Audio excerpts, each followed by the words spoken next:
खालापूर मधल्या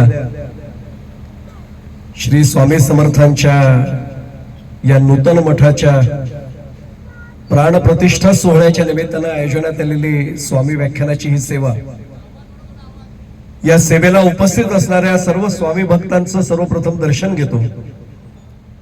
कृतीने शक्य नसेल तरी मनाने भावनेने आपल्या सर्वांच्या चरणी साष्टांग प्रणिपात करतो आणि प्रत्यक्ष स्वामींनाच प्रार्थना करतो की आजची व्याख्यान सेवा त्यांनी त्यांच्या चरणी रुजू करून घ्यावी। एरवी प्रवचन सेवा असते त्यावेळी समोर अधिष्ठान असतं, माझा पोशाख वेगळा असतो, पण आज जाणीवपूर्वक मला व्याख्यान सांगितलेलं असल्यामुळे मी व्याख्यानाच्या पोशाखामध्ये आहे। भाव मात्र तोच आहे। व्याख्यानाला सुरुवात करतानाच मला एका मुद्दामून उल्लेख करायचा आहे। आपण अनेकदा म्हणतो की उद्या स्वामींच्या मूर्तींची प्राणप्रतिष्ठा होणार आहे। माझी सर्वांना हात जोडून प्रार्थना असते की स्वामींची मूर्ती नव्हे, स्वतः स्वामीच इथे विराजमान होणार आहे। आणि जेव्हा ही श्रद्धा माझ्या मनामध्ये दृढ होते तेव्हा खऱ्या अर्थाने स्वामींची कृपा मी प्रत्येक क्षणाला अनुभवू शकतो। दुसरा एक मुद्दा मला सुरुवातीलाच मांडायचा, मी स्वामी सेवेमध्ये शिरण्यापूर्वीच दोन परस्पर विरुद्ध मुद्दे आपल्याला विचारात घ्यावे लागतात। एक मुद्दा असा आहे की 21वे शतक सुरू आहे, कशाला मठ मंदिरांची आवश्यकता आहे? आवश्यकता काय? आपल्या माहितीसाठी सांगतो, मी पत्रकारितेतही 40 वर्ष काढली आणि शिक्षण क्षेत्रातही 40 वर्ष काढली। विशेषतः शिक्षण क्षेत्रातली काही माणसं असा प्रश्न उपस्थित करतात की भगवंत चराचर सृष्टीत आहे असं तुम्हीच प्रवचन कीर्तनातनं सांगता, मग मंदिरांची मठांची आवश्यकता काय? त्याचा उल्लेख आधी करतो कारण स्वामींची इथे उद्या प्रत्यक्ष प्राणप्रतिष्ठा होणार आहे। मी मूर्तीची म्हणत नाही, आपल्या लक्षात आलं असेल स्वामीच उद्या विराजमान होणार आहेत आणि म्हणून जाणीवपूर्वक मला मुद्दामून तो उल्लेख करायचा आहे की स्वामी जर या ठिकाणी उद्या येणार आहे ते चराचर सृष्टीत आहेत हे वास्तवच आहे। पण मग माझा साधा प्रश्न आहे, मी विज्ञानाचा विद्यार्थी आहे, सायन्स मॅथ्स 40 वर्ष शिकवले म्हणून सांगतो, माझा मोबाईल जो आहे हा चार्ज करायचा असेल तर या तारेमधून वीज सगळीकडनं वाहते, मग मी कुठेही तो माझा मोबाईल लावून चालेल का? माझ्या मोबाईलच्या चार्जरची पिन त्याच प्लग मध्ये टाकायला लागते जिथे ती व्यवस्था आहे। सगळीकडे वीज आहे म्हणून मी कुठेही तारेला जर तो प्लग लावायचा, ती पिन लावायचा प्रयत्न केला तर भलतच काहीतरी शॉर्ट सर्किट तरी होईल किंवा मला शॉक बसेल। मला योग्य ठिकाणीच जावं लागतं। स्वामी चराचर सृष्टीत हे वास्तव आहे, पण स्वामी जरी चराचर सृष्टीमध्ये असले तरी त्यांच्या दर्शनासाठी एका विशिष्ट पॉइंटची व्यवस्था असावीच लागते। म्हणून मठ मंदिरांची आवश्यकता हा त्यातला एक सर्वात महत्वाचा भाग। आणि मग दुसराही भाग महत्वाचा विचारात घ्यावा लागतो। आता संजय काशीद आणि त्यांच्या चिरंजीवांचं भजन आपण ऐकलं, आता ते नाहीयेत समोर, सुरतच्या कार्यक्रमाला गेलेत, पण आपण मीही ते भजन ऐकलं, आपणही ऐकलं, देव देव्हारे आता नाही। तोही मुद्दा लक्षात घ्यावा लागतो। संतांनी आणि स्वामींनी आम्हाला जो केलेला उपदेश आहे, अनेक उपदेश स्वामींनी केलेत, मी ते नेहमी सांगतो की भिवू नकोस मी तुझ्या पाठीशी आहे। कोणाला आहे? जो करतोय त्याच्यासाठी आहे। मी घरात आराम करेन तर मग स्वामी माझ्या पाठीशी नाही उभे राहणार। भिवू नकोस मी तुझ्या पाठीशी उभा आहे म्हणजे मी जर सत्कर्म करत असेल तर माझ्या पाठीशी। सचिन महाराज आलेत आता म्हणून सांगतो आपल्याला, तुका म्हणे सत्य कर्मा व्हावे साह्य, घातलिया भय नरका झाडे। सत्य कर्माला ते साह्य करतील, पण सत्य कर्म करणारा कर्मयोगी तर पाहिजे ना। म्हणून माझ्या सारख्यानी कर्म मार्गाने पुढे जायचे, मग स्वामी मला म्हणतात की भिवू नकोस मी तुझ्या पाठीशी आहे। तो एक भाग आहे। आणि हे कर्म करत असताना मला जाणीवपूर्वक विचार करावा लागतो की जसे स्वामी चराचर सृष्टीत आहेत, जसे स्वामी उद्या या मंदिरामध्ये स्वतः विराजमान होणार आहेत, तसे तुमच्या माझ्या प्रत्येकाच्या अंतःकरणामध्ये सुद्धा स्वामी आहेत। त्यामुळे जर मला स्वामींची सेवा घडावी असं खरंच वाटत असेल तर प्रत्येकाच्या अंतःकरणात असलेल्या स्वामींचं स्मरण करून मला त्या माणसाची सुद्धा सेवा कोणत्या मार्गाने करता येईल याचंही चिंतन करणं हा खऱ्या अर्थाने स्वामींना केलेला एक दंडवत ठरेल, प्रणाम ठरेल, हा त्यातला एक महत्वाचा भाग आहे। आणखी एका मुद्द्याचा उल्लेख करतो आणि थेट स्वामींच्या या प्रवचनाच्या माझ्या मुद्द्याकडे, प्रवचन नाही माझं व्याख्यान आहे आज, त्या मुद्द्याकडे जातो। सवय ज्याला म्हणतो ना, पडिले वळण इंद्रिया सकळा भाव तो निराळा नाही तुझ्या, कीर्तन प्रवचनाच्या माध्यमातून सतत आम्ही करत असतो, त्यामुळे प्रवचन कीर्तन हाच शब्द तोंडामध्ये येतो. पण आज व्याख्यान आहे आणि तरीही सांगतो की आपल्याला एक मुद्दा विचारात घ्यावा लागतो की जसं आता म्हटलं की स्वामींची सेवा करायची म्हणजे प्रत्येक माणसांची सेवा करायची. याचं कारण ज्ञानदेवाप्रमाणे आत्मा हा निधान सर्वा घटी पूर्ण एक नांदे. तो जर सर्वांमध्ये असेल तर त्या प्रत्येकाची सेवा जनी जनार्दन ऐसा भाव ही व्यवस्था आमच्या मनाची झाली. खर तर ही अवस्था माझ्या मनाची झाली की मग सेवेची व्यवस्था स्वामी करून देतील. हा त्यातला एक साधा भाग आहे. आज स्वामी व्याख्यान मध्ये जरी प्रवचन नसलं कीर्तन नसलं तरी एक आधार घ्यावा लागतो. मी आधार जो घेणार आहे तो स्वामींचाच घेणार आहे. सर्वांना स्वामींचा तारक मंत्र माहिती आहे. मला वेळ नंतर पुरणार नाही म्हणून सांगतो, स्वामींची सेवा करताना काही बाकी नाही केलं तरी चालेल. या मठामध्ये ध्यान मंदिरात आल्यानंतर श्री स्वामी समर्थ या मंत्राचा मी मनापासून जर जप केला ना तरी स्वामींचा कृपाशीर्वाद मिळणार आहे. या कलियुगामध्ये बाकी काहीही जमण्यासारखं नाही, पण नामस्मरण नक्की जमण्यासारखं आहे. आणि स्वामी म्हणतात की माझा फक्त जप कर, मंत्र घे, मग मी आहेच आहे ना तुझ्या बरोबर. त्याच तारक मंत्राचा आधार घेऊन मी आज स्वामींच्या संदर्भातलं माझं चिंतन त्यांच्याच कृपेने आणि सद्गुरु कृपेने मांडणार आहे. आधीच उल्लेख करतो की या तारक मंत्रातल्या मूळच्या शब्दांमध्ये गाण्यात बसवण्याच्या निमित्ताने काही बदल झाले. ते बदल नका स्वीकारू, मूळचा तारक मंत्र स्वीकारा. निशंक हो निर्भय हो मनारे, प्रचंड स्वामी बळ पाठी शिरे, अतर्क्य अवधूत हे स्मरणगामी किंवा स्मर्तृगामी, अशक्यही शक्य करतील स्वामी. इथे अनेक जण वेगवेगळे शब्द घेत असतात, पण माझे हात जोडून सगळ्यांना प्रार्थना आहे की स्वामींच्या चरणाशी हा तारक मंत्र म्हणत असताना त्यातल्या शब्दांना बदलू नका. कारण तर स्वामींपर्यंत एक सांगू, दुसराही भाग सांगतो, काळजी करू नका. एखादा म्हणेल माझा तारक मंत्र पाठ नाही, सोडून द्या ना. श्री स्वामी समर्थ तर म्हणता येणं शक्य, बाकी सोडून द्या ना, तेवढं तर करता येईल. स्वामींच्या तारक मंत्राचं सगळ्यांनी पाठांतर केलेलं आहे, सगळ्यांना तो पठणात आहे, म्हणून मी त्या मंत्रामध्ये नाही अडकणार आहे. मला मुद्दामून सांगायचंय, स्वामी या तारक मंत्राच्या माध्यमातून आम्हाला कोणता बोध देत आहेत. मी पुन्हा पुन्हा सांगतो, स्वामींच्या सेवेमध्ये आपण आलेलो तर स्वामींचा खरा संदेश आम्हाला कळला पाहिजे. एक, मनाला ग्वाही देऊन सांगतात तो निशंक हो आणि निर्भय हो. माझ्या मनाशी प्रश्न होतो की स्वामी सुरुवातीलाच आम्हाला असं का सांगतात निशंक हो निर्भय हो म्हणाले. जर मनामध्ये शंका राहिली तर कुठलंही साध्य गाठता येणार नाही, ते सिद्ध होणारच नाही. भगवद्गीता काढून पहा, संशयात्मा विनश्यती म्हटलेलं आहे. मनात जर संशय राहिला तर विनाश अटळ आहे. माझ्या मनात होतं काय ते सांगतो, निशंक हो निर्भय हो म्हणारे. अनेक वेळा तारक मंत्र म्हणतो पण आम्हाला तो कळत नाही. मी हॉस्पिटलमध्ये समजा गेलो, जायची वेळ कोणावरही स्वामी येऊच देणार नाहीत, काळजी करू नका. जर स्वामींच्या सेवेत तर ती वेळच येणार नाही. माझं निदान आडनाव पुरोहित आहे म्हणून तरी मला बोलायचा अधिकार आहे असं मी समजतो की पुरोहितांनी आशीर्वाद तरी द्यावा. खात्री देऊन सांगतो, स्वामी भक्त आहात, ही वेळ येणार नाही. पण जर दुर्दैवाने कोणासाठी जायची वेळ आलीच तर आपण करतो काय, नाही माझी स्वामींवर निष्ठा आहे बरं का. स्वामी म्हणले निशंक हो निर्भय म्हणावं, निर्भय हो म्हणारे. प्रचंड स्वामी आहे माझ्या पाठीशी स्वामीवर. तरी डॉक्टर दिसले की आपण धावत जातो, हात पकडतो. डॉक्टर काही गडबड नाही ना, सिरियस नाही ना, अरे तुझा भरोसा आहे ना स्वामींवर. मी पुढे जाण्यापूर्वी सांगू, आमचे छत्रपती शिवाजी महाराज युद्धावर जाण्यापूर्वी दोनच नमस्कार करायचे, दोनच वंदन करायचे. एक आऊसाहेबांना आणि दुसरं आमच्या जगदंबा मातेला, तुळजाभवानी, आई तुळजाभवानी कुलदेवता होती. आणि एक सांगू, छत्रपतींचे शब्द लक्षात घ्या, जगदंब उदयोस्तु, जगदंब उदयोस्तु, सारा भरोसा तुझा. आणि हे म्हणून एकदा वंदन केलं आणि छत्रपती रणांगणात गेले की छत्रपतींच्या मनात आयुष्यात कधी किंतु परंतु नाही आला आणि विजय प्राप्त करूनच आले.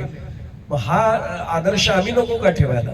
हॉस्पिटलमध्ये आम्ही जर डॉक्टरांचा हात पकडून विचारत असतो, डॉक्टर काही गडबड नाही ना, अरे तूच म्हणतोस ना स्वामी माझ्या पाठीशी आहे, मग तू डॉक्टरांना काय विचारतोस, बघतील ना स्वामी काय करायचं ते. म्हणून निशंक हो निर्भय हो म्हणारे. दोन संदेशामधला पहिला भाग आहे, मनामध्ये कोणतीही शंका न ठेवता स्वामींच्या चरणाशी येऊ, पहिला भाग. आणि निर्भय हो म्हणारे. संतांना सर्वांनाच माहिती आहे, आज मी प्रवचनाचं माध्यम वापरत नाही तरी मोह आवरत नाही म्हणून सांगतो, सर्वच संतांना माहिती आहे की मनाला उपदेश केल्याशिवाय काही घडत नाही. मी पुढे जाण्यापूर्वी सांगू, मी ज्या वारकरी संप्रदायाचा पाईक आहे, मी आपल्याला स्पष्ट सांगतो, संप्रदायात सुद्धा आणि स्वामींच्या या संप्रदायात सुद्धा नामाशिवाय काही नाही ठेवलेलं. आणि नाम शब्द थोडा डोळ्यासमोर आणा, त्याचा उलटा अक्षर केलं, नाम मना, मनाला इष्ट वळण लावलं की नाम आपोआप मुखातून येऊ लागतं. हा त्यातला एक भाग आहे. त्यामुळे नाम साधना करायची, पण ती निशंक होऊन करायची आणि निर्भय होऊन करायची. स्वामी आहेत माझ्या बरोबर, पाठीशी सोडून द्यावं, तुम्ही नाम घ्या फक्त, श्री स्वामी समर्थ म्हणा. स्वामी आपल्या पाठीशी नाही, हात धरून जेथे जातो तेथे तू माझा संगाती, चालविसी हाती धरून या, हा अनुभव आल्याशिवाय राहणार. हा एक मनामध्ये भाग. त्यामुळे पहिला मुद्दा माझा असा आहे की निशंक हो आणि निर्भय हो, मग स्वामींचा तारक मंत्र आणि मग स्वामींचा जयघोष आपण करतो किंवा स्वामींचं नाम आपण घेतो. दुसरा महत्वाचा मुद्दा आपल्याला सांगायचा आहे, आज मी त्या मुद्द्याला वेळ मिळणार नाही म्हणून स्पर्श नाही करणार. प्रारब्धाचा उल्लेख केलाय बघा, स्वये भक्त प्रारब्ध घडवी ही माय. आज त्या मुद्द्यावर मला बोलायला वेळ नाही पुरणार म्हणून मी बोलणार नाही. कधी स्वामी कृपा झाली आणि पुन्हा येणं झालं तर प्रारब्ध एकच विषय घेऊन बोलता येईल, कारण त्या विषयावर 1 तास बोलल्याशिवाय तो विषयाला न्यायच देता येणार. प्रकर्षेण आरब्धम इति प्रारब्धम अशी त्याची व्याख्या शास्त्रांनी केलेली आहे. माझं जे कर्म आहे ते जेव्हा संचित होतं आणि ते साठून राहतं आणि फळ द्यायला तयार होतं, तेव्हा त्याला प्रारब्ध म्हणतात. त्या प्रारब्धाचं चिंतन मी आता नाही मांडत आहे, पण या प्रारब्धाचं सुद्धा भय बाळगू नका. याचं कारण आत्ताच सांगतो, पुन्हा पुन्हा दुसऱ्यांदा तिसऱ्यांदा चौथ्यांदा उल्लेख करतोय. उद्या स्वामी इथे विराजमान होणार आहेत. तुम्हाला आणि मला प्रारब्धाची चिंता करण्याचं कारण संपलं आता खानापूर पंचक्रोशीला. याचं कारण असं, स्वामी फक्त प्रारब्धात हस्तक्षेप करू शकतात. मी हात जोडून सांगतो, माझ्यावर विश्वास ठेवा, मी प्रमाणाशिवाय बोलणार नाही. आणि आमचे पत्रकार मित्र मोळेकर साहेब बसले, त्यांना माझा स्वभाव माहिती आहे, पुरावा नसेल तर व्यक्तींनी बोलू नये, कारण आजचा श्रोतृवर्ग खूप जाणता आहे. ते म्हणतात याच्याकडे नाही पुरावा, मग प्रथम यालाच पुरावा. मी काय म्हटलं आपल्याला लक्षात आलं असेल, शब्दांचा खेळ सोडून द्या, पण पुराव्याशिवाय नाही बोलायचं. भगवंत सुद्धा कोणाच्याही तुमच्या माझ्या प्रारब्धात हस्तक्षेप करीत नाही, पण सद्गुरु स्वामी यांच्यासारखे सत्पुरुष मात्र आपल्या प्रारब्धात सुद्धा हस्तक्षेप करतात. मी उदाहरण सांगतो फक्त एक, म्हणजे लक्षात येईल आपल्याला. आज त्या विषयावर मला बोलता येणार नाहीये, पण तरी उल्लेख करून जातो. कुरुक्षेत्र डोळ्यासमोर आणा ना, महाभारताचा काळ. अभिमन्यू अधर्म युद्ध पद्धतीने मारला गेला. आपल्या सर्वांना तो प्रसंग माहिती आहे. धर्मयुद्ध व्हायचं, एकाने एकाशी युद्ध करायचं होतं, पण अभिमन्यूला अधर्मानेच मारलं गेलं. पुढे जाण्यापूर्वी सांगतो, आजच्या काळात समाजासाठी लढणाऱ्यांचाही अभिमन्यूच केला जातो. हे फार परखड बोलणार आहे बरं का, कारण तुका म्हणे सत्य सांगे येवो तर रागे येते, ते माझा आदर्शच तुकोबार आहे. लासू फासुडाव तुकोबांकडे नाही, याचे संप्रदायाचे त्यांना लक्षात येईल मी काय म्हणतो ते. तुका म्हणे सत्य सांगे येवो तर रागे येते ते. आजच्या काळात तुम्ही समाजासाठी लढत असाल तर तुमचा अभिमन्यूच केला जातो. तुमच्याशी अधर्म पद्धतीनेच सगळे लढायला येतात. पण त्यावेळी लक्षात घ्यायचं, अर्जुन प्रत्यक्ष रणांगणावर तिथे बघतोय की आपला मुलगा तिथे त्या चक्रव्यूहात अडकलाय. अर्जुनाचा सारथी कोण आहे हो? प्रत्यक्ष जगन्नियंता भगवान गोपाल कृष्ण, महाविष्णूंचा पूर्णोत्तम पूर्ण अवतार. आधीचा अवतार रामांचा होता, पण रामांच्या अवतारामध्ये जरी सामर्थ्य होतं तरी रामांना स्वातंत्र्य नव्हतं. कोळियाची कीर्ती वाढली गहन, केले रामायण रामाआधी. जसं लिहिलंय तसं बोलिले वाल्मिक, तसंच करायला पाहिजे होतं. रामांसारखं भगवान गोपाल कृष्णांचं नव्हतं ना. पूर्णोत्तम पूर्ण अवतार होता. भगवान गोपाल कृष्ण म्हणतील ते करतील असं होतं. मी पुढे जाण्यापूर्वी सांगू, मी थोडं स्पष्ट बोलतो, मी पुन्हा सांगतो, माझे आदर्शच तुकोबार आहे. भगवान गोपाल कृष्णांच्या संदर्भातली कृष्ण नीती सभा मंडपात, मंदिरात, स्वामींच्या मंडपात नकोत. आता ती विधानसभा आणि लोकसभेत ठेवली पाहिजे, कारण कृष्ण नीती जोपर्यंत कळत नाही तोपर्यंत देशाचा आणि राज्याचा कारभारच चालवता येणार नाही. भगवान गोपाल कृष्णांनी आदर्श निर्माण करून ठेवलाय. पण माझा प्रश्न असा आहे, असं सामर्थ्य असून माहिती होतं गोपाल कृष्ण भगवंतांना की अभिमन्यू मारला जातोय, बरं नाता अभिमन्यूशी कसं होतं? अर्जुनाचा पुत्र म्हणजे भगवान गोपाल कृष्णांचा सख्खा भाचा होता. सुभद्रा सख्खी बहीण आहे गोपाल कृष्ण भगवंताची. अधर्म पद्धतीने मारलं जात होतं, पण भगवंताने हस्तक्षेप केला नाही. भगवंत कधीच हस्तक्षेप करत नाहीत. भगवंत गोपाल कृष्ण भगवंतांचं वाक्य सांगतो, ज्याचं त्याला जिथल्या तिथे ज्या वेळचं त्यावेळी फळ मी दिल्याशिवाय राहत नाही. पण हस्तक्षेप कोण करतं? स्वामींसारखे सत्पुरुष, स्वामींसारखे संत, स्वामींसारखे सद्गुरू मात्र हस्तक्षेप करतात. मी पुढे जाण्यापूर्वी सांगतो, स्वये भक्त प्रारब्ध घडवी ही माया या तारक मंत्राच्या चरणाचा कधीतरी अर्थ आम्हाला कळला पाहिजे. आणि स्वामी उद्या येणार आहेत त्याच्या आत कळला असता फार आनंद आहे. स्वामी काय करतील? तुमचं माझं प्रारब्ध बदलतील न बदलतील हा नंतरचा भाग आहे. पण एकदा मी स्वामींच्या चरणाशी आलो ना, मी माझ्या मनाने सांगत नाही, मी शरण जाऊन माझ्या सद्गुरूंना सांगतो, माझ्यावर विश्वास ठेवा, स्वामी कृपाछत्र उघडून धरतील. ऊन नाही थांबणार, पण त्या उन्हाचे चटके, उन्हाचं तीव्रता मला नाही बसणार. पाऊस नाही थांबवणार, पण पावसात मी भिजणार नाही याची ते काळजी घेतील. मग रेनकोट सारखं तरी मला वाचवतील किंवा छत्री माझ्या डोक्यावर धरतील. स्वामी म्हणतील, अरे पडू दे पाऊस, मी आहे ना, तू कशाला काळजी करतोय? आणि पुढे जाण्यापूर्वी सांगतो, कबीरांच्या प्रत्यक्ष चरित्रातला प्रसंग आहे. असं म्हणतात, आता कबीर महाराज फार ज्ञानी होते, पण तो प्रसंग त्यांनी घडवला. सकाळी सकाळी कबीर महाराज बाहेर पडले आणि चक्की ज्याला म्हणतो मी आता, चक्की जी म्हणतो ती नाही, फ्लोअर मिल नाही, जातं फिरवलं जात होतं. आता ते जातं फार कमी ठिकाणी राहिलं. माझ्या आईने स्वतः जात्यावर धान्य दळलेले मी पाहिले. माझ्या आई जाता 90 वर्ष सुरू आहे, आई अजून ताठ आहे, मीच वाकलोय. मी काय सांगू तुम्हाला. आईने उखळीमध्ये ते धान्य, ज्याला हे म्हणतात, अगदी उफणणीपासून सगळी कामं आईने केली. वडील शेतकरी होते. आणि मी पुढे जाण्यापूर्वी सांगतो, सांगताना मला लाज वाटते, बाबा शेतकरी होते, मी नाहीये, भूषण नाहीये, लाज आहे त्याची मला. पण आता माहिती म्हणून सांगतो, ते जात्यावर एक माऊली असं धान्य दळत होती. आणि कबीर महाराजांनी ते सकाळी सकाळी पाहिलं ना, रडायला लागले हो. अनेक जण कबीर महाराजांचा अधिकार माहित होता, महाराज काय झालं, महाराज काय झालं. कबीर महाराज काही बोलायला तयार नाही. शेवटी रामानंद गुरुजींना बोलवून रडलं, गुरुजी बघा ना, शिष्य तुमचे रडायला थांबत नाहीये. रामानंदांना माहिती होतं कबीर उगाच नाही रडणार, कबीरांच्या मनात काहीतरी वेगळं चाललंय. पुढे आले, विचारलं, कबीरा काय झालं. कबीरांनी फक्त त्या जात्याकडे बोट दाखवलं आणि ते पीठ बाहेर पडत होतं. आपल्याला सर्वांना जातं पाहिलं नक्की आहे, ते धान्य दळलं जाते आणि पीठ बाहेर येते. आता गुरुजी हसले आणि त्यांनी पटकन तो खुंटा असा उचलला. ते धान्याचं वरचं जे चक्र आहे ते उचललं जात्याचं आणि दाखवलं काही दाणे ते त्या खुंट्याजवळ येऊन थांबले होते ना, ते सुरक्षित होते, ते दळलेच जात नव्हते. आणि त्यांनी फक्त पोट दाखवलं. कबीर महाराज हसले. तुम्हाला त्याचा दोहा, मला त्या दोह्यात अडकायचं नाही. चलती चक्की देख कर दिया कबीरा रोय, दो पाटण के बीच में साबुत बचा न कोय. कोण दोन चक्र, ते जात्याशी नाही, तो हे पृथ्वी आणि वरती हा सगळा धरतीचा वरचा भाग म्हणजे छत, याच्यामध्ये आपण फिरतोच आणि जन्म मरणाच्या चक्रातच आपण अडकलोय. पण गुरुजी काय सांगतात, बाळा ते सगळे दाणे भरडले जातील, पण जो त्या खुंट्याला चिकटून बसलाय ना, तो नाही भरडला जाणार. तो खुंटा बळकट करणं म्हणून मराठीत आपल्याकडे एक म्हण आहे बघा, खुंटा बळकट केला. तो खुंटा म्हणजे आपले सद्गुरू, आपले संत आहेत. जो स्वामींच्या चरणाशी आला त्याने प्रारब्धाचं भय आहे. या क्षणापासून उद्या जरी स्वामी येणार असेल तरी ते आत्ता सुद्धा व्याख्यान सेवा स्वामी ऐकतायत, ही माझी श्रद्धा आहे, तुमची ती श्रद्धा असेल. काळजी करू नका, आपण स्वामींच्या चरणाशी आहोत, याचा अर्थ याच्या पुढे प्रारब्धाला आपल्याला घाबरायचं कारण संपलं. म्हणून जे संयोजक आहेत सगळे ना मठाचे, त्यांनाही माझं वंदन आहे की तुमच्यामुळे आज स्वामी इथे विराजमान होणार आहे. त्यामुळे या सगळ्या परिसरावर आता स्वामींचं कृपाछत्र.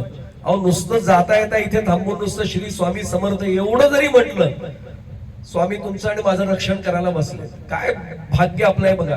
त्यामुळे स्वये भक्त प्रारब्ध घडवी. जे भगवंत करत नाहीत ना, ते स्वामी करतील, ही खात्री बाळगा. तो एक महत्वाचा भाग. आणि तिसरा, मला आज वेळ कमी पडेल, मला 1 तासाचं व्याख्यान सेवा आहे, मुद्दामून शेवटच्या भागाकडे आपल्याला देतो. विभूती नमन नाम ध्यानादी तीर्थ स्वामीच या पंच प्राणामृतात. हे मगाशी सांगितलं काही पाठभेद झाले, त्याच्यात पंचामृतात काही जण म्हणतात, ते पंचामृतात नाहीये. हे पंच प्राण जे आपले आहेत याच्यात स्वामी समर्थ आहेत. आपल्याला माहिती आहे सगळ्यांना, भूम वाम स्वाहा महाम जनाम तपाम सत्यम ओम आपो ज्योती रसोमृतम ब्रह्मपूर, जे जे पूजेला बसले त्यांना सगळ्यांना हे ऐकून माहिती. या पंच प्राणामृतामध्ये, या पंच प्राणांमध्ये माझ्या जर स्वामी विराजमान असले, काळजी कसली करायची हो. त्यामुळे विभूती जी असेल, जे मी समजा स्वामींचा अंगारा लावला, बस स्वामींचा प्रत्यक्ष स्पर्श मिळाला, ही आमची श्रद्धा पाहिजे. स्वामींचं नाव घेतलं बस स्वामी आता माझ्या अंतःकरणात आहे. मी पुढे जाण्यापूर्वी राहवत नाही म्हणून सांगतो, ज्ञानेश्वरी काढून पहा, पहिला अध्याय काढून पहा. माऊलींनी स्वतःच्या सद्गुरूंबद्दल जे म्हटले ना ते मी स्वामींबद्दल म्हटलं पाहिजे की मज हृदयी सद्गुरू जेणे तारिलो हा संसार करू म्हणून विशेष अत्यादरू विवेकावरी. ही माझी श्रद्धा जर असेल तर मग मला घाबरण्याचं काही कारण नाही. हा उगाची भीतोसी भय हे पळू दे, जवळी उभी स्वामी शक्ती कळू दे. आता लक्षात आलं असेल अतर्क्य असं जे काही ते सुद्धा स्वामी करतील, अशक्य वाटते तेही स्वामी करतील. पण हे केव्हा करतील तर स्वामींची भक्ती माझ्याकडून नीट होईल तेव्हा हे सगळं घडेल. त्यामुळे मी आज त्या विषयाकडे जातो की उद्या जेव्हा स्वामी इथे प्रत्यक्ष विराजमान होतील, मी भक्ती करायची म्हणजे नेमकं काय करायचं. 4 मुद्दे आपल्या समोर आपण सगळे व्यासंगी श्रोत्यात म्हणून मुद्दामून सांगून ठेवतो. भक्तीचं 4 प्रकारे वर्णन करता येतं. भक्तीबद्दल 10 दिवस सलग बोललो तरी भक्ती हा विषय संपत नाही बरं का, आपल्या सर्वांना माहिती आहे. पण महत्वाचा भाग आपल्या समोर सांगतो. व्याकरण दृष्ट्या जर विचार केला तर भक्तीचे 4 भाग आपल्याला पाडता येतात. पहिला आहे भजनम भक्ती. माऊली आत्ताच आपण भजन केलंच स्वामींच्या समोर, ती भजन भक्ती आहे. त्यातले अनेक कलाकार आपणही इथे उपस्थित आहात. अप्रतिम कार्यक्रम झाला आज काशीत. दोघेही पितापुत्र इथे आता नाहीये, ते सुरतला गेलेत, पण त्यांनाही आणि आपण सगळे आपल्याला या निमित्ताने वंदन करतो. अप्रतिम कार्यक्रम झाला. ती भजन भक्ती आहे.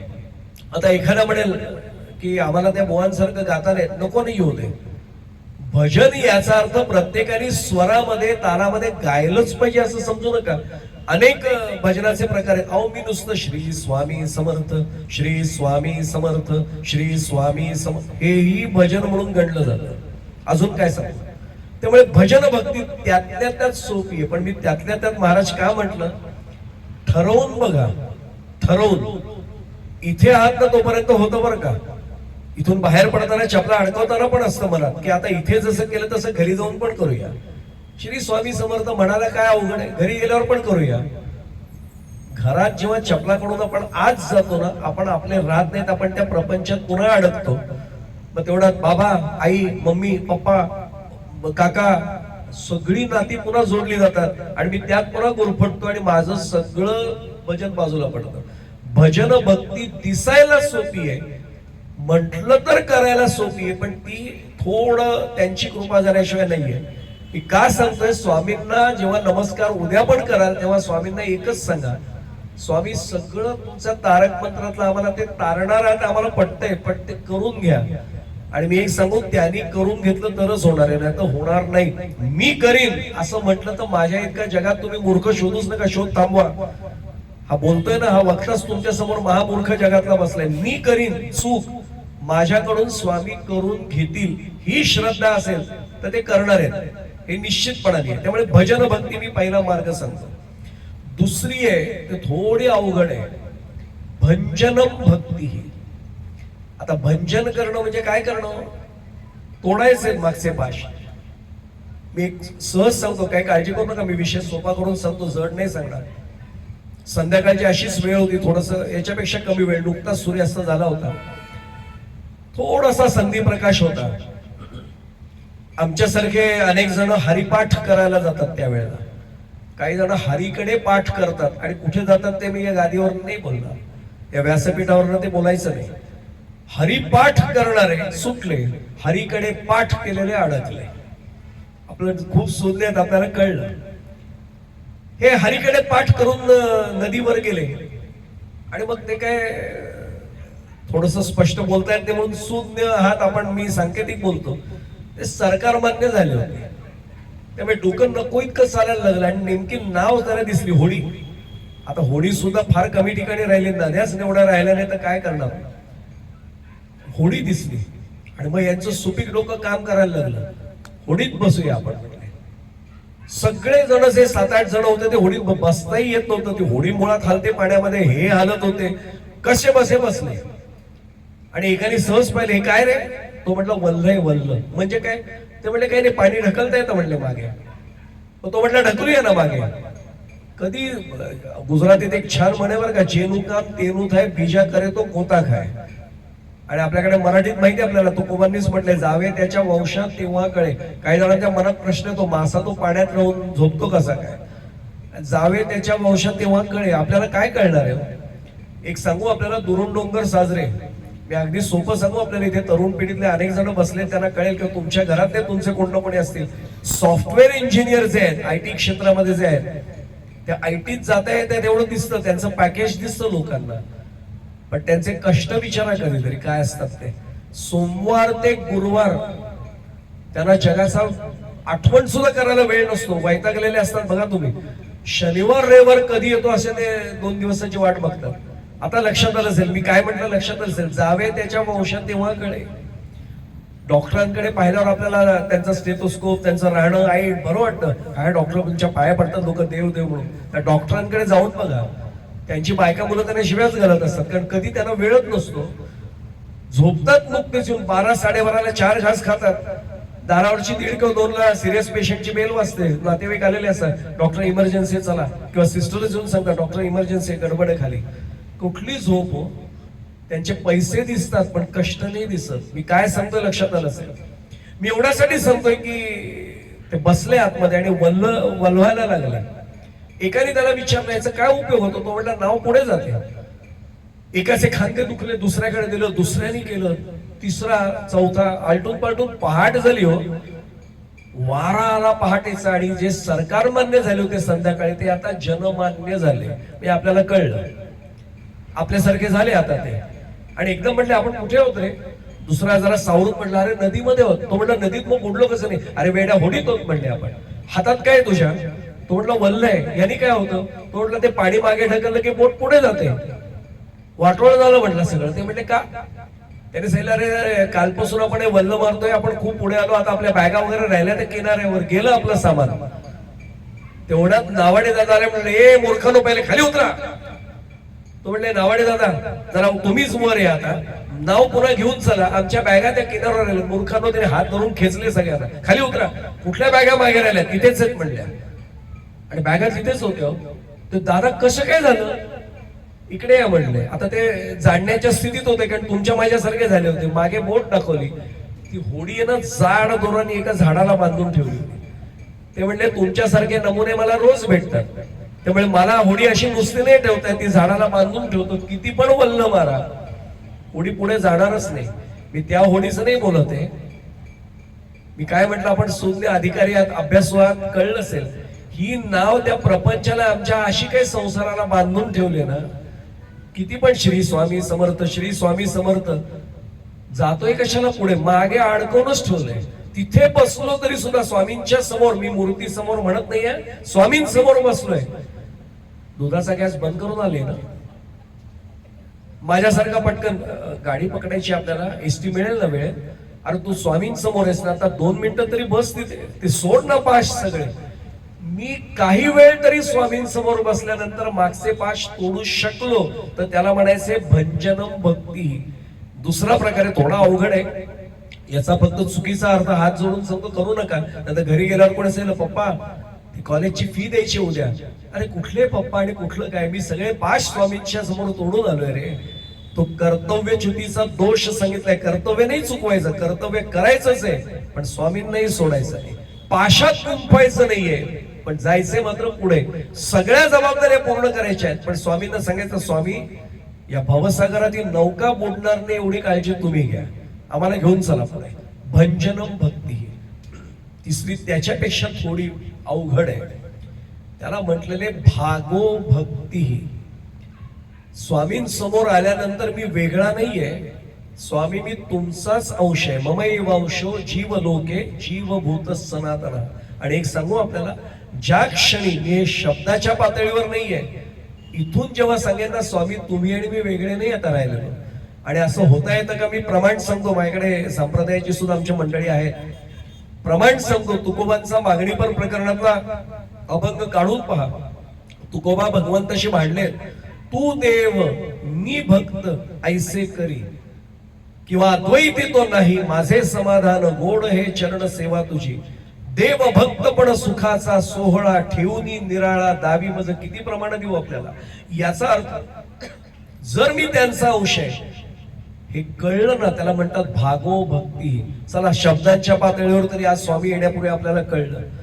पण चौथा प्रकार आहे ना, तो जर खरंच स्वामींनी माझ्याकडून करून घेतला तर तारक मंत्र त्याच उद्याच्या दिवसात स्वामींसमोर बसून एकदा म्हटलं तरी अनुभव यायला सुरुवात झालेली असेल. त्या चौथ्या अर्थाला म्हटलंय भज सेवायाम स्त्रियांतीन इति भक्ती. स्वामी तुम्ही माझे खरंच स्वामी आहात. त्यांना स्वामी उगाच नाही म्हटलेलं. स्वामी याचा खरा अर्थ मालक असा घेतला जातो, पण मालक याच्याही पलीकडची स्वामींची सत्ता आहे. मुळेकर साहेब अनेक जण दास म्हणजे सेवक म्हणतात. जर ते स्वामी असले तर मी कोण झालो? दास झालो. मी सेवक नाही झालो. सेवक म्हणजे नोकर, आणि नोकर आणि दास मध्ये जमीन आसमानाचा फरक आहे. हा समजून घेऊया स्वामी येण्यापूर्वीच. मी उलट संयोजकांना धन्यवाद देतो की आजच तुम्ही मला बोलवलं, बरं झालं. म्हणजे स्वामींच्या येण्यापूर्वी आमची सगळ्यांची मानसिकता माझ्या सकट सगळ्यांची तयार होऊन जाईल की स्वामींचा मी सेवक नाहीये, स्वामींचा मी दास आहे. ही भावना एकदा आज माझी पक्की झाली ना की खऱ्या अर्थाने उद्यापासून स्वामी भक्ती माझ्याकडनं होईल. तुम्ही म्हणाल काय दास काय, नोकर काय, सेवक काय, चाकर काय, सगळे एकच शब्द आहेत. नाहीये. नोकरीला लागण्यापूर्वी फार जुन्या पिढीतले सोमठणकर काका वगैरे बसलेत, खूप जुन्या पिढीतली जी माणसं आहेत त्यांना माहिती आहे, पूर्वीच्या काळी साहेबांना पत्र लिहिताना खाली असायचं युअर मोस्ट ओबिडियंटली. आता नोकरीत साहेब पक्क जोपर्यंत मी होत नाही ना तोपर्यंत मी खाली लिहितो बरं का, युअर मोस्ट ओबिडियंटली. एकदा परमनंट बनलो युअर मोस्ट डिसओबिडियंटली. ज्यांना समजायचं त्यांना कळलं, हा साहेब बघतो काय करायचं ते. सेवक असा वागू शकेल, दास नाही वागणार. मी जर स्वामी त्यांना म्हणत असेल तर ते माझे स्वामी आहेत, म्हणजे मी त्यांचा कोण झालो? दास झालो. आता तुम्ही म्हणाल काय फरक आहे हो? दास शब्दाचा अर्थ पुन्हा पुन्हा सांगतोय. या सगळ्या मंडळींना मनापासून नमस्कार एवढ्यासाठी करतोय की आज ही भूमिका स्पष्ट झाली की उद्या स्वामींच्या भक्तीमध्ये आपण खूप वेगळ्या पद्धतीने आपली सुरुवात होईल. आता सांगतो दास म्हणजे काय, त्याच्यात दोन शब्द लपलेले आहेत. दा यच्छती संस्कृत धातू आहे, त्याचा अर्थ देणे. दा यच्छती म्हणजे देणे. मी स्वामींना देणं लागतोय. काय द्यायचंय? स म्हणजे सर्वस्व द्यायचंय. मी जर स्वामींना सर्वस्व दिलं तर मी स्वामी म्हणणार त्यांना याचा अधिकार मला, आणि मी त्यांचा कोण झालो? मग दास झालो. पण पुन्हा प्रश्न निर्माण होतो, दास व्हायचे, सर्वस्व द्यायचे, किती काळ द्यायचं? दास शब्दाला उलट करा, सदा. आता लक्षात आलं असेल, सदा. उद्या फक्त प्राणप्रतिष्ठा आहे म्हणून स्वामी तुम्ही माझे स्वामी, मी तुमचा दास. एक दिवसापुरतं एका क्षणापुरतं नाहीये. आता तुम्ही माझे स्वामी कायमचे. भज सेवायाम स्त्रियांतीन इति भक्ती. याचा अर्थ आता तुम्ही कायमचे स्वामी आणि मी तुमचा कायमचा दास. हीच भावना मनामध्ये एकदा आली ना मग सगळं संपतं. पण सर्वस्व म्हणजे काय त्याचाही उलगडा झाला पाहिजे. मी माझे जे सद्गुरू आहेत श्री ब्रह्मचैतन्य गोंदवलेकर महाराज, आपल्याला माहिती आहे सातारा जिल्ह्यातले कोण असतील त्यांना कल्पना आहे गोंदवलेकर महाराज.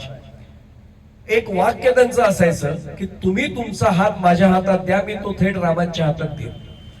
एकाने सांगितलं मला महाराज रामांचं दर्शन हवं, मिळेल का? ते म्हणजे वेड्या शंका काय काढतोस, मिळेल ना. श्रद्धा फक्त महत्वाची आहे. तसंच मी आता सांगतोय स्वामी तुम्ही खरंच माझे नाही शंका काढायची. स्वामी तुम्ही माझे स्वामी आहात आणि आज ऐकल्यानंतर ठरवूनच इथं बाहेर पडूया आपण मंडपात की मी त्यांचा दास सर्वस्व आणि सदा अशासाठी होणार आहे. त्यांनी सांगितलं सर्वस्व रामांना अर्पण कर. त्यांनी पटकन सांगितलं महाराज सोपं आहे म्हणले, वेळ घे म्हणले तुझा. नाही 8 दिवसात येतो म्हणले. ते म्हणले अरे नीट ऐक, श्रीराम जयराम जय जयरामचा जप तर आपण श्री स्वामी समर्थांचा आहे ते जप आहे, जो महाराजांचा जप आहे तर कुठलाही एक सांगू आपल्याला अजून हात जोडून सांगतो बरं का. आपण पटकन गोंधळ करतो. नाही माझे सद्गुरू वेगळे. अरे सद्गुरू दिसायला वेगळे. सद्गुरू ही शक्ती असते, ती व्यक्ती नसते. सद्गुरू हे तत्व आहे. एकदा तुम्ही शरण गेल्यानंतर तिथे काही राहत नाही भेद. ते सर्व ईशतत्वच जर तिथे आहे तर विषय कुठला आला. आणि मी अजून एक सांगू, ज्या गोंदवलेकर महाराजांचा मी उल्लेख करतोय ना ते पहिल्यांदा गुरुच्या शोधार्थ बाहेर पडले त्या अक्कलकोटला श्री स्वामी समर्थांच्या मांडीवरच बसले होते. स्वामींनी त्यांना स्वतः मांडीवर घेतलं, डोक्यावर हात ठेवला आणि सांगितलं बाळा आध्यात्मिक क्षेत्रात तुझा अधिकार मोठा आहे, तू अनेकांना मार्ग दाखवणार आहेस, पण मी तुझा सद्गुरू नाहीये. प्रत्येकाच्या सद्गुरूंची जोडी ठरलेली आहे. तुझे सद्गुरू वेगळे आहेत. तुला योग्य वेळ आली की सद्गुरूंचा लाभ होईल, अनुग्रह मिळेल, काळजी करू नकोस. मी एवढ्यासाठी सांगतोय की की हे सगळं झालं. त्यांनी सांगितलं महाराज श्रीराम जय जयरामचा नामजप मी करीनच, पण मला अजून काय म्हटलं? ते म्हटले सर्वस्व 8 दिवसात करतो म्हटले. ते म्हटले बाळा 8 दिवसात करीन म्हटलं. आणि महाराजांच्या समोर तो आला हो. त्यावेळेचं गोंधळ आठवा, आज गोंधळ म्हणजे फार मोठं संस्थान झालंय, त्यावेळी बारीक होतं. माझा जन्मही नव्हता, काय शक्यच नव्हतं. महाराजांचा अवतार संपूर्ण 130 वर्ष जवळजवळ होते. आता नाही तितकं, पण त्यावेळी महाराजांनी पाहिलं त्याला. साधा लिंगा कुर्ता सदरा म्हणा असा चुरगळलेल्या अवस्थेतला अंगावर घालून तो आला होता. इथे एक शबनम पिशवी कापडाची अडकवलेली होती. फिरकीचा तांब्या असायचा, जुन्या पिढीतल्या मंडळींना माहिती आहे, पाणी पिण्यासाठीचा. तो तांब्या आतमध्ये तो ठेवलेला होता. घाम पुसण्यासाठी फडकं म्हणा, नॅपकिन म्हणा, रुमाल म्हणा काहीतरी ठेवला होता.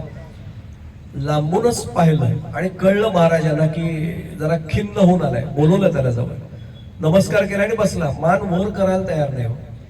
मी पुन्हा सांगतोय, उद्या स्वामी प्रत्यक्ष येणार आहेत. मी 5व्यांदा सांगतोय, स्वामींची मूर्तीने येणार आहेत. स्वामी इथे उद्या विराजमान होणार आहेत. हा दृष्टांत ऐकून ठेवा. स्वामींकडे त्याच दृष्टीने उद्यापासून आपण पाहायचंय. तरी वर नाही पाहिलं. महाराज गुरुमाऊली आहेत. अलगट अनवटीला हात लावला आणि असं वर केला चेहरा. बाळा काय झालं? डोळ्यात पाणी आलं. महाराज तुम्ही म्हटला होता सर्वस्व समर्पित केलं तर राम दर्शन देतील. मला रामांनी दर्शन नाही दिलं हो. महाराज म्हटले बाळा असं वाक्य म्हणू नये, रामांवर दोषारोप नको करू. असं म्हण की अजून मला रामांचं दर्शन नाही घडलं. म्हणजे उद्या कोणी असं नाही म्हणायचं मला स्वामींनी दर्शन नाही दिलं, मला अजून स्वामींचं प्रत्यक्ष दर्शन नाही घडलं असं म्हणूया. मग स्वामी दर्शन द्यायला बसले. ते द्यायला तयार आहे. मी खरं सांगू, ते आत्ता सुद्धा तुम्हाला आणि मला कॉल करायचा प्रयत्न करतात. आपण सगळे जाणकारात मी काय म्हणतो कळतंय, पण आमचा मोबाईल एंगेज आहे, त्याला आम्ही काय करणार? मी बायकोच्या नात्यात काहीतरी बोलत राहिलोय, मी पतीशी काहीतरी बोलते, माझ्या मुलामुलींशी बोलतोय, मी माझ्या व्यवसायात बोलतोय. ते बिचारे सारखा कॉल लावतायत. त्यांना माझा फोन म्हणजे हा मोबाईलच आहे ना. कळलं ज्याला कळायचं त्यांना. तो एंगेज ठेवलाय, त्याला काय करणार? संतांचा मोबाईल एंगेज नसायचा म्हणून थेट भगवंताशी अनुसंधान होतं. आज स्वामी येण्याच्या आदल्या संध्याकाळी सांगतो, स्वामींकडे येताना आपला मोबाईल कधी एंगेज राहणार नाही एवढी आपण काळजी घेऊया. तुम्ही घ्या नाही म्हणत आहे, आपण घेऊया. प्रांगणात येण्यापूर्वी माझी सगळं एअरप्लेन मोडला कसा टाकतो, आपल्याला नाटकाच्या वेळी सांगतात कृपया आपले भ्रमणध्वनी बंद ठेवा. इथे येताना आपले मोबाईल म्हणजे हे नाही नुसते मोबाईल, हा मोबाईल स्विच ऑफ करूनच आत यायचं की फक्त स्वामी तुम्ही आणि मी, बस जग गेलं खड्ड्यात. आणि एक सांगू, काही क्षण तरी असे व्यतीत करूया ना आम्ही, नाही तर मग स्वामींसमोर येण्याचा उपयोग काय झाला? इथे येऊन सुद्धा मी माझ्या प्रपंचात, अहो दर्शन घेऊन बसतात ना बाजूला, तरी लोक देवळात चर्चा करतात, काय सुनबाई काय म्हणते. अरे तू ते बोलायला घरी नाही का तुला जमत? तू मंदिरात आलायस, तू कशाला प्रपंचातल्या गोष्टींवर अडकतोयस? सोडून दे त्या सगळ्या गोष्टी. मी एवढ्यासाठी सांगतोय की ती गुरुमाऊली आहे. बाळा असं नको म्हणूस रामाने दर्शन दिलं, असं म्हण रामांचं दर्शन अजून मला घडलं नाही. हा महाराज मग तेच मला म्हणायचंय. ते म्हणजे तुला मी सांगितलं होतं जप, महाराज रामांची शपथ घेऊ नकोस रामांची म्हणे, राम बघतात. मग महाराज मी जप सतत करतोय. अरे तुला सर्वस्व अर्पण करायला सांगितलं होतं. महाराज मी सर्वस्व केलं अर्पण. ते म्हणजे कसं काय? जमीन होती पत्नीच्या नावावर करून टाकली, काय बागायती होती ती मुलाच्या नावावर केली, गाडी होती ती तमुकच्या नावावर केली, अमुक होतं ते. आता खरं सांगू, अंगावरचे कपडे, ती पिशवी, शरीर आहे म्हणून ते पाणी आणि घाम पुसायचा तो रुमाल, एवढं सोडलं तर आता माझं काही उरलंच नाही, सर्व दिलं स्वामींसमोर. आत्ता सुद्धा बोलतोय मी, पुन्हा सांगतो, जरी मूर्ती रूपाने तिथे नाही आले तरी आत्ता सुद्धा स्वामी इथे आहेत. आणि स्वामींना साक्षी ठेवून सांगतो, महाराजांचं पुढचं वाक्य ऐकूया. महाराज म्हटले, बाळा फुलपात्रातनं पाणी आपण ओतून टाकलं तरी आतमध्ये पाण्याचे काही थेंब भांड्याला चिकटून राहतात. घरी जाऊन प्रयोग करून बघा. पाणी भरा आणि असं होता तरी भांड ओलं राहतं की नाही बघा. तुला वाटतंय तू सगळं दिलंस, पण बघ काही थेंब आतमध्ये चिकटलेले असतील. तरी तो सांगतोय, नाही महाराज मी खरंच सर्व दिलं.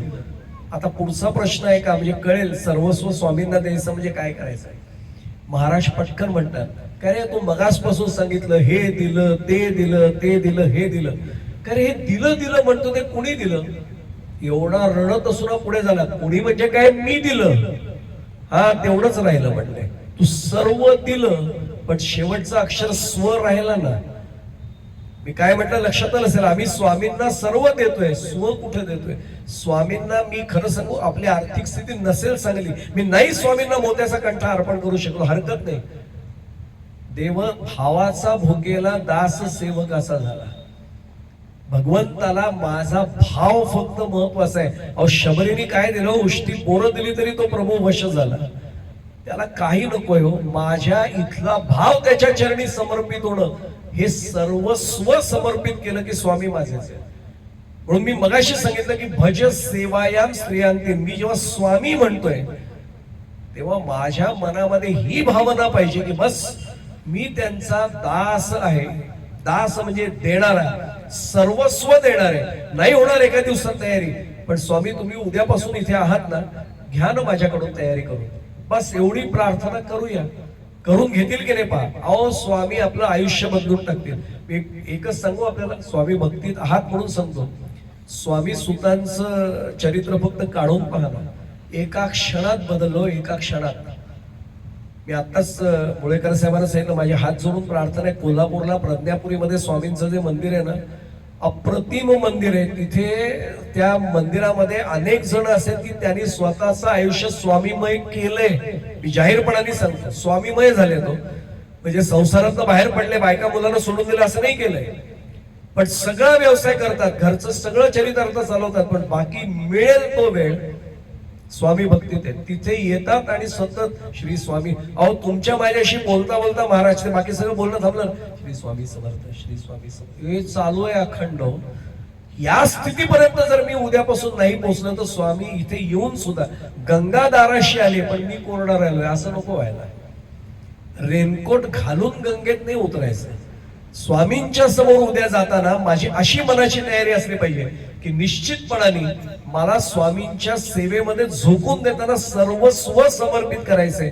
मग भज सेवायाम स्त्रियांतीन इति भक्ती ही होईल. वेळ माझा खरा संपलाय, पण मला एक फक्त 5 किंवा 10 मिनिटं मॅक्झिमम मी आपली मागतोय. फक्त 5 किंवा 10 मिनिटं द्या. ही भक्ती आपण करतोय. मी पुन्हा पुन्हा सांगतोय की स्वामींचा तारक मंत्र पाहिल्यानंतर स्वामी देतील आम्हाला आशीर्वाद, पण त्यासाठी स्वामींच्या चरणाशी शरण जाऊन आम्हाला भक्ती करायची. आता भक्ती करायची म्हणजे काय करायची एवढं फक्त सूत्र सांगतो आणि मग थांबतो. साधा भाग आहे. आमच्या तुकोबांना, जगद्गुरु विश्ववंद्य संत श्री तुकाराम महाराजांना शरण जाऊया. मी तुकोबांना सांगितलं, तुकोबा आहे मला त्या संस्कृत व्याख्या वगैरे नाही नीट कळतो. आम्हाला तसं आम्हा नकळे ज्ञान, नकळे पुराण, वेदांचे वचन हे आम्हाला नाही कळत आहे. अगदी साधी गोष्ट सांगतो की मोक्ष कारण सामग्री या भक्तिरेव गरीयसी, हे आम्हाला नाही कळत आहे. समजा स्वस्वरूपानुसंधान भक्तिरित्या विधीयते, तुकोबा आहे आम्हाला नाही कळत, सोपं करा. ते म्हणले अरे वेड्यांनो, माझा पूर्ण अभंग सुद्धा नाही कळला तरी चालेल, पूर्ण चरण नाही कळला तरी चालेल, चरणार्ध अर्धा चरण तो तरी बघा. म्हटलं तुकोबा आहे सांगा ना मग मला समजून. तुकोबा आहे पटकन म्हटले स्वामींसमोर जायचंय ना उद्यापासून, भक्ती कशी करायची व्याख्या देतो. आणि मग तुकोबांचा माहिती आपल्याला सर्वांना, चरणार्थ भक्ती ते नमन, वैराग्य तो त्याग वगैरे मी पुढचं म्हणतच नाही. चरणार्थ भक्ती ते नमन. काही जण म्हटले हा हे फार चांगलं केलं, स्वामींसमोर नमन केलं की भक्ती घडते का? आता माहिती म्हणून सांगतो, तेवढं रहस्य म्हणतो आणि थांबतो. एवढं सोपं आहे का नमन घडणं? नमन म्हणजे नमस्कार, पण महाराज नमन घडताना 2 अडचणी येतात. एक, माझ्या स्थितीचा विसर पडला नाही तर नमन घडत नाही. माझ्या जर मनात आलं 25-30 वर्ष कीर्तन प्रवचन करतोय, व्याख्यान देतोय, टीव्हीवर एवढ्या चॅनल, गेला फुकट जन्म माझा, वाकणारच नाही. नम्र झाला भोका तेने कोंडिले अनंता प्रमाण सगळ्यांची पाठ आहेत, वागतोय कुठे? जे जुन्या पिढीतले ना त्यांना माहिती आहे, रामदास मनसुख म्हणून आमच्या संप्रदायातले फार ज्येष्ठ कीर्तनकार होते. त्यांची कीर्तनं ज्या जुन्या लोकांनी ऐकले ते मनसुख बाबा म्हणायचो आम्ही त्यांना. भाग्यवान. राष्ट्रपती, महाराज समोर राष्ट्रपती ऐकायला बसले ना तरी ते तुकोबांच्या मार्गाने जाणार होते, भले तरी देऊ कासेची लंगोटी. कोणी असा राष्ट्रपती असेल तू घरचा, इथे तू आता श्रोता म्हणून बसलायस, मी संप्रदायाचं तत्वज्ञान तुला सांगणार, तेच बोलणार. मनसुख बाबा ज्यांनी जुनं नाव ऐकलंय त्यांना माहितीच आहे. मनसुख बाबा पटकन म्हणायचे नमस्कार एवढा घडतो तो. तुकोबाराय सांगून थकले, म्हटले की भक्ती ते नमन होतं का नमन म्हणले, आणि मग पटकन म्हणायचे ते नमन का नाही घडत. मग ते विचारायचे एक प्रश्न, सगळ्यांच्या घरी पोळ्या म्हणा, चपात्या म्हणा, म्हणता की नाही, करता की नाही? सगळे म्हणले हो. आणि पुरुषांचे आवाज जास्त होते. महाराज म्हणायचे अरे वा वा वा, जिकडनं आवाज यायला पाहतो त्याच्या विरुद्ध बाजूने जास्त आवाज आला. आनंद आहे पण म्हणले करताना मदत, मग आवाज बंद झाला. अच्छा म्हणजे मदत करत नाही म्हणले तुम्ही, आई ते जेवायला बसता का फक्त? करतो करतो म्हणले. ठीक आहे विश्वास ठेवतो म्हणले. का हो त्या पोळ्या चपात्या काय हाताने लाटत असतील ना? सगळे पुरुष वर्ग ओरडले, माता भगिनी बोलल्याच नाहीत. लाटणं लाटणं महाराज लाटणं. अरे वा, लाटणं माहितीये म्हणले. लाटून माहितीये का पाठीवर बसून माहितीये म्हटले. फार मनसुख बाबा गमतीत बोलायचे हो. सगळे म्हणायचे लाटून, असंच लाटत राहा म्हणले, मदत करा. थोडं स्पष्ट बोलू, मनसुख बाबांचं वाक्य आहे, समाजातलं दुसरं काहीतरी लाटू नका, त्यापेक्षा घरातल्या पोळ्या किंवा चपात्या लाटा.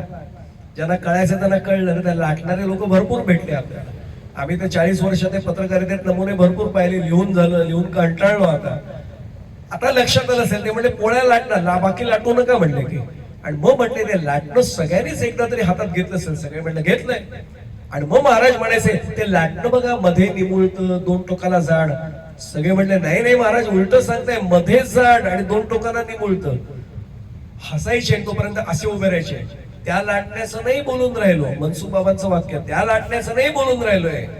हे लाटणं मध्ये जाड, इथेच भरलाय म्हणले अहंकार. मी अमुक आहे, माझ्याकडे एवढे पैसे आहेत, मी या पदावर आहे, वागतोय कशाला म्हणले. संत सांगून थकले, नम्र झाला भूता त्याने कोण दिले अनंता, कशाला वागतोय म्हणले. आपल्या स्थितीचा विसर पडत नाही तोपर्यंत नमन नाही. भक्ती ते नमन, कशाला भक्ती घडेल. आणि दुसरं सांगू, दुसऱ्याच्याही समोरच्याही त्याच्याही स्थितीचा विसर पडला पाहिजे. समोर कोणी आला की आमच्या मनात येतं लहान आहे वयाने, याला काय मी नमस्कार करू, हा काय शिकलाय मला माहितीये, माझी PhD आहे, ह्याला कशाला नमस्कार करू.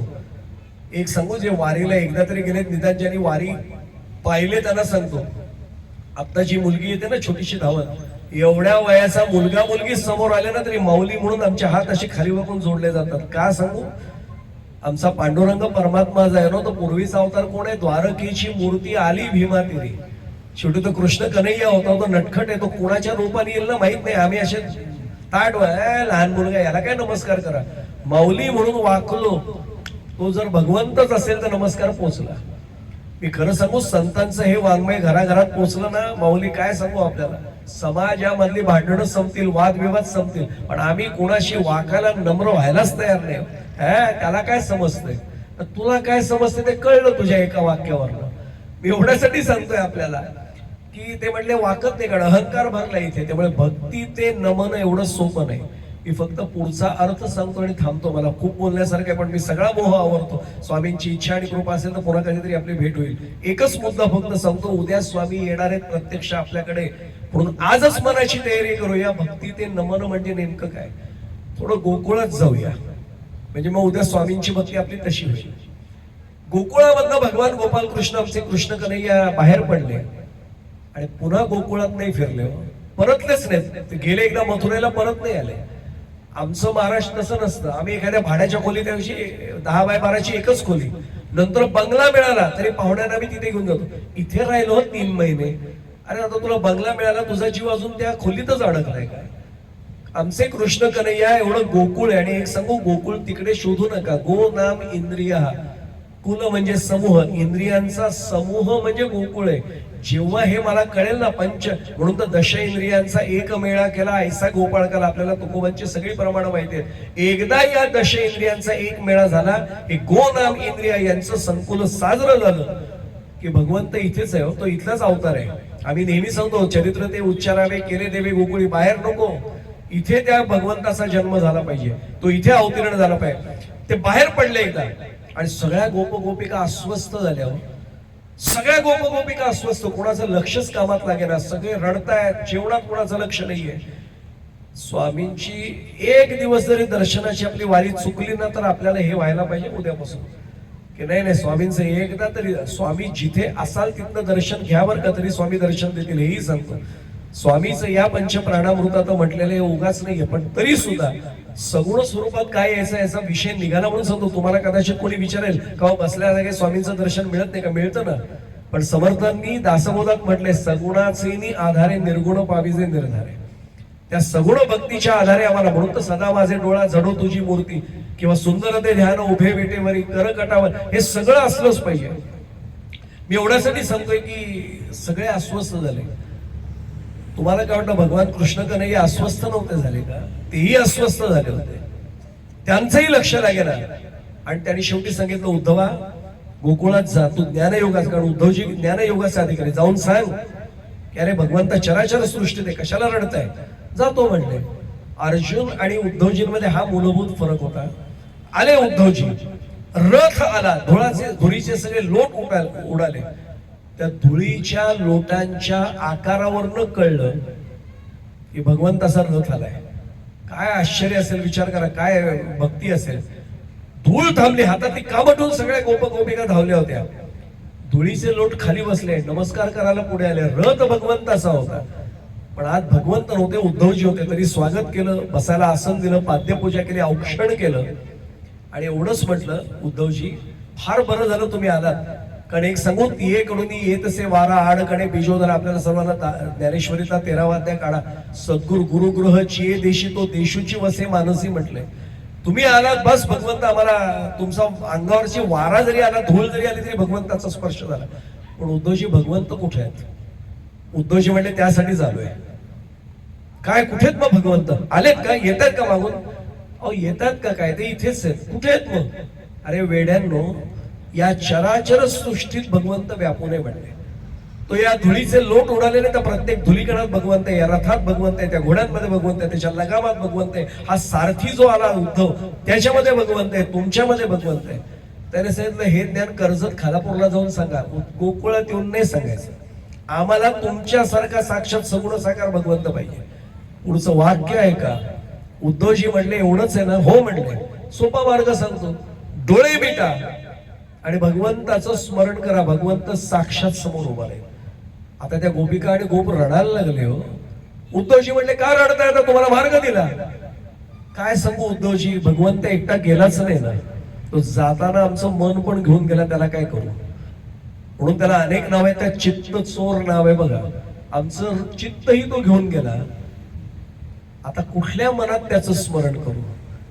याला म्हणतात न मन.